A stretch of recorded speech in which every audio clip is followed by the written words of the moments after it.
शैलजा, इस स्थिति में सबसे अच्छा विकल्प अगर किसी से बातचीत करना है तो वो शख्स अब हमारे साथ मौजूद है इस पैनल में, और वो है राजेश अग्रवाल। लंबी अवधि के निवेश के विकल्पों पर बातचीत करने के लिए।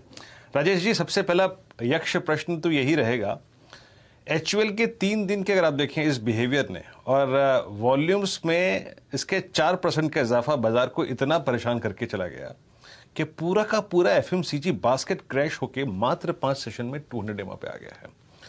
आपकी अप्रोच एचयूएल के नतीजों के बाद क्या थी? आई मीन क्लाइंट्स को सजेशन क्या दिया आपने एफएमसीजी स्टॉक्स में, और अभी इस डिप के बाद किन एफएमसीजी स्टॉक्स में आप इंटरेस्टेड हैं? गुड आफ्टरनून वीरेंद्र जी, शैलेंद्र जी, बाकी जो पैनल में मित्रगण हैं। आपने ठीक कहा कि एचयूएल के जब नतीजे आए थे तो पहले एक बार अगर आपको ध्यान हो तो नतीजों के बाद उछाल देखा गया, और जैसे ही वॉल्यूम के फिगर आए कि सिर्फ 4% के वॉल्यूम ग्रोथ हुई थी, उसके बाद ही एक कट देखा गया, और जिसका पूरा खामियाजा पूरे एफएमसीजी पैक में देख रहे हैं, क्योंकि फिर सबको लगने लगा कि प्राय सभी जगह वॉल्यूम ग्रोथ में उतनी बढ़त नहीं आएगी जितनी की एक्सपेक्टेशन थी। खास करके रूरल साइड से वॉल्यूम में दबाव देखा गया, ये तो अपनी जगह है। लेकिन अगर वैल्यूएशन भी देखेंगे ना तो पिछले साल भर में या 1.5 साल में जिस तरीके की तेज़ी चली है उसमें प्राय सभी एफएमसीजी स्टॉक्स ने अच्छा खासा रनअप दिखाया, जिसके कारण से वॉल्यूम बहुत स्ट्रेच हो गए थे। कंपनियां सारी अच्छी है, फिर वो चाहे हिंदुस्तान लीवर हो, मैरिको हो, गॉडरेज हो, लेकिन इस वक्त भी इतनी कट के बाद भी थोड़ा वैल्यूएशन स्ट्रेच्ड है। मैं समझता हूँ कि अगर थोड़ा सा करेक्शन और यहाँ से आता है और तो 12 से 18 महीने के जो लोग हैं उनके लिए एक अच्छा निवेश का मौका साबित होगा। लेकिन साथ में मैं ये जोड़ना चाहूँगा कि इस सारी हलचल में अगर आप देखो तो आईटीसी एक ऐसी एफएमसीजी की कंपनी है जो आज भी 10-12 के पी पे ट्रेड कर रही है, कि वनस्पत के दूसरे दिग्गज जो 80 से 100 की पी पे ट्रेड कर रहे हैं। तो आपको वैल्यूएशन का बहुत बड़ा गैप है। डिविडेंड यील्ड अच्छी है एफएमसीजी में, वहाँ भी बढ़त बनी हुई है बहुत अच्छी तरीक़े से, और वैल्यूएशन बहुत ही सस्ते हैं। बावजूद इसके कि अगर देखा जाए तो पिछले कुछ दिनों में ही 200 के रेंज में चलता था, ऊपर में 260 होकर के आया और अब 240 में है। मैं समझता हूँ यहाँ पर भी अगर लंबी अवधि के कोई निवेशक हों तो बिल्कुल यहाँ खरीदारी करनी चाहिए एफएमसीजी में।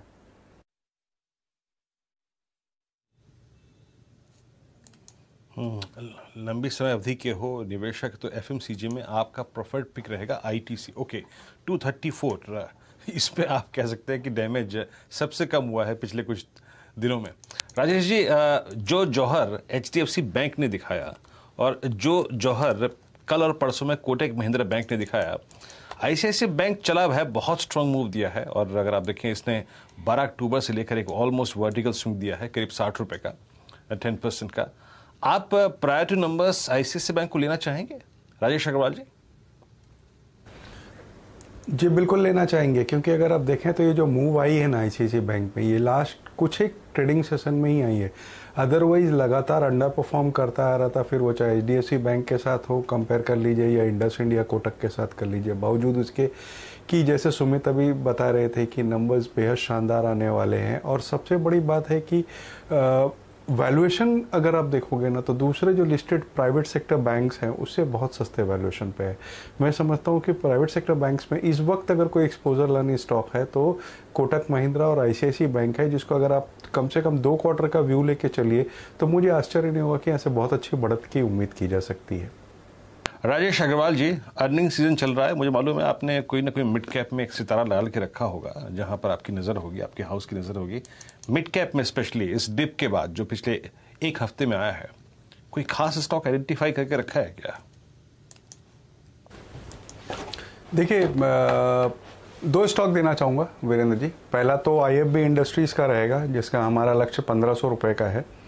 इंजीनियरिंग और होम अप्लायंसेज में कंपनी है। इंजीनियरिंग की ऑर्डर बुक अगर आप देखेंगे तो बहुत स्ट्रांग है, ऑटो सेक्टर को केटर करती है। और होम अप्लायंसेज में खास करके माइक्रोवेव और वॉशिंग मशीन में जो इनकी डिमांड बढ़ी हुई है ना लॉकडाउन वगैरह पीरियड में, वहाँ से नंबर्स बहुत अच्छे आने हैं। इवन इंडस्ट्रियल अप्लायंसेज में जो कि केटर करती है लॉन्ड्री सेगमेंट को, वहाँ से बहुत अच्छे नंबर्स है। कहने का दारोमदार ये है कि सारे सेगमेंट बहुत अच्छा कारोबार कर रहे हैं। पहली तिमाही में अगर आप देखेंगे तो 99% के आसपास टॉप लाइन की जंप थी। हालांकि बॉटम लाइन खराब आई थी क्योंकि रॉ मटेरियल के प्राइसेस ऊपर थे और वेज हाइक्स हुई थी। लेकिन हमें लगता है आने वाले दिनों में नंबर्स बेहद शानदार आएंगे। 1500 के टारगेट के साथ यहाँ खरीदारी करनी चाहिए। और दूसरा स्टॉक एस्ट्रल पॉली का रहेगा। जहां कंपनी पीवीसी पाइप्स में है, एडेसिव में है।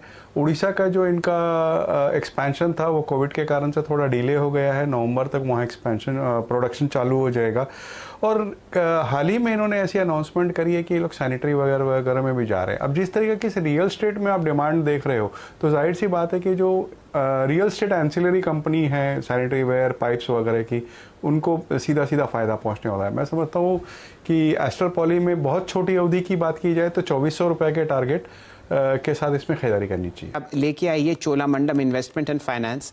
गाबा साहब का ये पसंदीदा काउंटर रहा है और यहाँ पर आज सुबह मयूरेश जोशी साहब ने भी आपको एक राय दी थी, इसको आप अपने पोर्टफोलियो में जोड़ें, क्योंकि इकलौता निफ्टी का फाइनेंशियल सर्विसेज इंडेक्स ही ऐसा है जो आपको मजबूती में ट्रेड करता हुआ दिखे, इसलिए एनबीएफसी स्पेस की चहक बहुत ही ज़बरदस्त है। Cholamandalam investment finance 608-45। एक बार गाबा साहब से इस काउंटर पर राय लेते हैं और फिर राजेश अग्रवाल साहब इस काउंटर की खूबियां आपको बखान करते हुए दिखेंगे। प्रकाश जी, डालिए प्रकाश। चोला फाइनेंस मुझे अच्छा लगता है क्योंकि उसका स्ट्रक्चर बढ़िया है और बहुत ही स्ट्रॉन्ग सपोर्ट जोन करीब 590 के आसपास है। हाँ, 3 दिन 4 अप मूव मिलता है, फिर साइडवेज मूव मिलता है, अप मूव मिलता है, फिर साइडवेज मिलता है, लेकिन स्ट्रेंथ तो है। थोड़ा वक्त दीजिए, 640 आप देखेंगे चोला फाइनेंस में। राजेश अग्रवाल साहब, कुछ ऐसी खासियत चोलामंडलम इन्वेस्टमेंट फाइनेंस की जो आपको पसंद आती हो? सर, सबसे बड़ी खासियत तो यही है कि मैनेजमेंट बहुत अच्छा है, स्ट्रॉन्ग ग्रुप को बिलोंग करती है, कॉर्पोरेट गवर्नेंस का कोई मुद्दा नहीं है, और जिस तरीक़ा से धीरे धीरे इकोनॉमी वापस पटरी पर आती जा रही है, मुझे लगता है कि न केवल चोलामंडलम बल्कि दूसरी जो एनबीएफसी कंपनियां हैं, जैसे कि दिग्गज नाम की बात की जाए तो एचडीएफसी लिमिटेड, बजाज फिनसर्व, ऐसी कंपनियां बहुत अच्छा रनअप देंगी। इवन कोटक को अगर एनबीएफसी नहीं गिन सकते, बैंक की बात कर रहा हूँ, तो उसमें भी अगर आप देखोगे तो बहुत सारे सेगमेंट हैं, इंश्योरेंस, ब्रोकिंग, सिक्योरिटी, सबसे ही बहुत अच्छे नंबर्स की उम्मीद है। और मैं समझता हूँ कोटक भी मौजूदा स्तर से कम 10-12% की बढ़त बहुत शॉर्ट टर्म में दे सकता है। चोलामंडलम नो डाउट एक बहुत ही बेहतर कंपनी, बेहतर मैनेजमेंट को बिलोंग करती है, और जो उनकी फाइनेंसिंग की अगर आप बिजनेस देखेंगे तो वहाँ एसेट क्वालिटी का कोई उतना बड़ा इशू नहीं है जितनी कि दूसरों के साथ है। तो जाहिर तौर पर आपको इस डिप को खरीदने की चेष्टा करनी चाहिए।